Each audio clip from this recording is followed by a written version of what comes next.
Hello brothers and sisters, welcome to channel.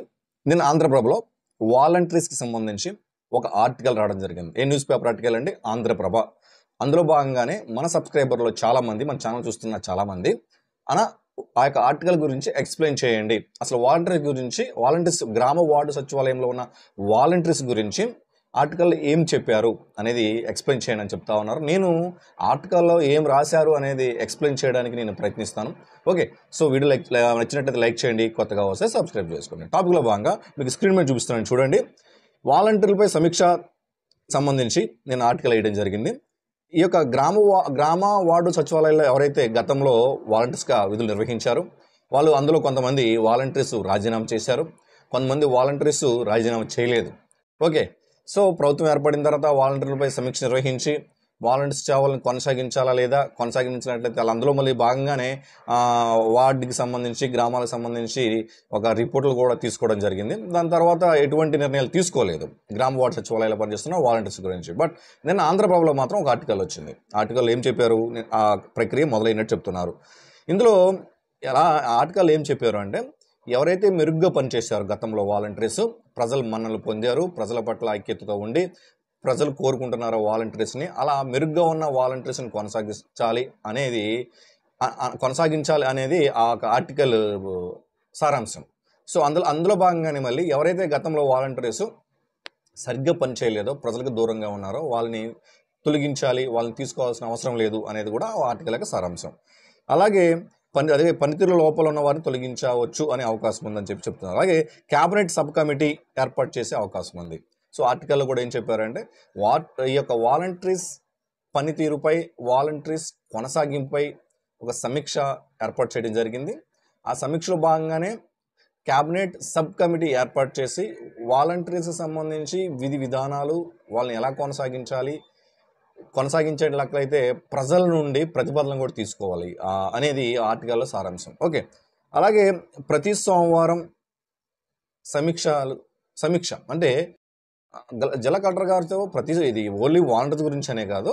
So ప్రతి సోమవారం అక్కడ స్పందన జరుగుతుంటుంది.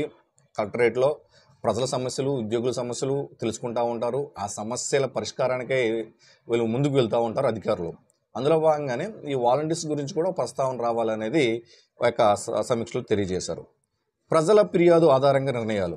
సో ప్రజల యొక్క అభిప్రాయాన్ని కూడా తీసుకోవాలి అనేది ఒక అభిప్రాయం. అంటే వాలంటీర్స్ కొనసాగింపుపై ప్రజలు ఏమనుకుంటున్నారు, వాలంటీర్స్ కొనసాగిస్తే ప్రజలకు ఏమైనా మేలు జరుగుతుందా, ప్రజల అభిప్రాయం ఎలా ఉంది అనేది కూడా ఆ యొక్క ఆర్టికల్ క్లియర్గా మెన్షన్ చేశారు.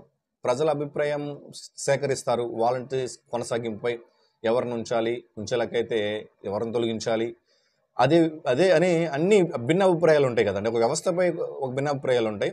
సో ఎవరిని తీసుకుంటారు, ఎవరిని తీసుకోరు, అసలు ఈ సబ్ కమిటీ ఎలా నిర్ణయిస్తుంది, అసలు ఆంధ్రప్రభలో వేసిన ఆర్టికల్ ఓన్లీ ఆంధ్రప్రభలో మాత్రమే వచ్చింది, మిగతా న్యూస్ ఛానల్లో కూడా రాలేదు.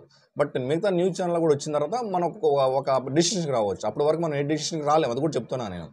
మన వాళ్ళు ఆర్టికల్లో ఎక్స్ప్లెయిన్ చేయమన్నారు కానీ చెప్తున్నాను తప్ప. సో వాలంటీర్స్ గురించి క్లియర్గా అంటే అక్కడ జరుగుతుంది, ఇది జరగదు అనేది మనం ఎప్పుడు చెప్పగలుగుతాము అంటే, మన టోటల్గా అన్ని న్యూస్ ఛానల్స్లో కూడా రావాలి. ఎవరో ఒకరు మంత్రులు కావచ్చు, ఎమ్మెల్యేలు కావచ్చు, వాళ్ళు మాట్లాడగలగాలి. అప్పుడు ఓకే, దీని గురించి ఒక సమీక్ష, ఒక చర్చ జరుగుతూ ఉందని చెప్పేసి మనకు తెలుస్తుంది. బట్ ఒక ఆర్టికల్ని ఆధారంగా చేసుకొని మనము ఒక వ్యవస్థ గురించి మాట్లాడటం సరికాదు. సో బట్ చాలామంది అసలు అందులో ఏముంది అర్థం కావట్లేదు, ఆర్టికల్ అనేది చెప్పండి అన్నారు కాబట్టి మనం ఈ యొక్క వీడియో చేస్తున్నాం. ఓకే, సో అలాగే ఆర్టికల్లో కూడా ఏం చెప్పారు అంటే, ఎవరైతే మెరుగ్గా పనిచేస్తున్నారో వాళ్ళకి ఎంకరేజ్మెంట్ కోసం ప్రోత్సాహకాలు కూడా ఇవ్వాలి అని చెప్పేసి ఆర్టికల్లో తెలియజేశారు. సో ఓవరాల్గా ఆర్టికల్ ఏం చెప్తుంది అంటే, వాలంటీర్స్ పనితీరు పట్ల, వాలంటీర్స్ గతంలో ఎవరైతే మెరుగ్గా పనిచేశారో, ప్రజల మన్ననలు పొందారో వాళ్ళని కొనసాగించాలని ఒక క్యాబినెట్ సబ్ కమిటీ ఏర్పాటు చేయాలి. ఆ సబ్ కమిటీ చెప్పిన డెసిషన్ బట్టి వాలంటీర్స్ని కొనసాగించినట్లయితే ఎవరిని కొనసాగించాలి, ఎంత జీతం ఇవ్వాలి, ఏంటి. ఎందుకంటే ఇప్పుడు ఆల్రెడీ గ్రామ వార్డు సచివాలయాల్లో రేషనలైజేషన్ ద్వారా చాలామంది స్టాఫ్ డిప్యుటేషన్స్లో కావచ్చు, వివిధ అంటే స్టాఫ్ డిప్యుటేషన్లో ఉన్నారు, అందరు స్టాఫ్ ఉన్నారు.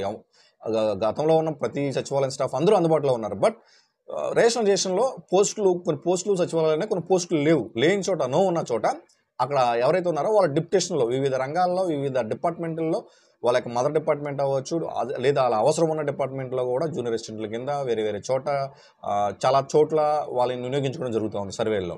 సో ఇప్పుడు ఉన్న స్టాఫ్ని వాలంటీర్స్ని ఏమైనా తీసుకుంటారా, అంటే ఉన్న తక్కువ స్టాఫ్లో వాళ్ళని వాలంటీర్స్ అసిస్టెంట్ చేస్తారా అనేది మనం చూడాలి.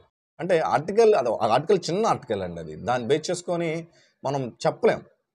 ఎందుకంటే ఒక వాలంటీర్ వ్యవస్థ మీద డెసిషన్ మేకింగ్ అనేది ఒక బిగ్ అచీవ్మెంట్. అది దానికి సంబంధించి ఎవరైతే వాలంటీర్స్ ఎదురు చూస్తూ ఉన్నారో వాళ్ళని కొనసాగిస్తారా, లేదా కొత్తగా రిక్రూట్మెంట్ చేస్తారా, ఏదైనా క్వాలిఫికేషన్ పెడతారా, ఇంటర్వ్యూస్ ద్వారా తీసుకుంటారా అనేది ఏమీ తెలియదు కదా.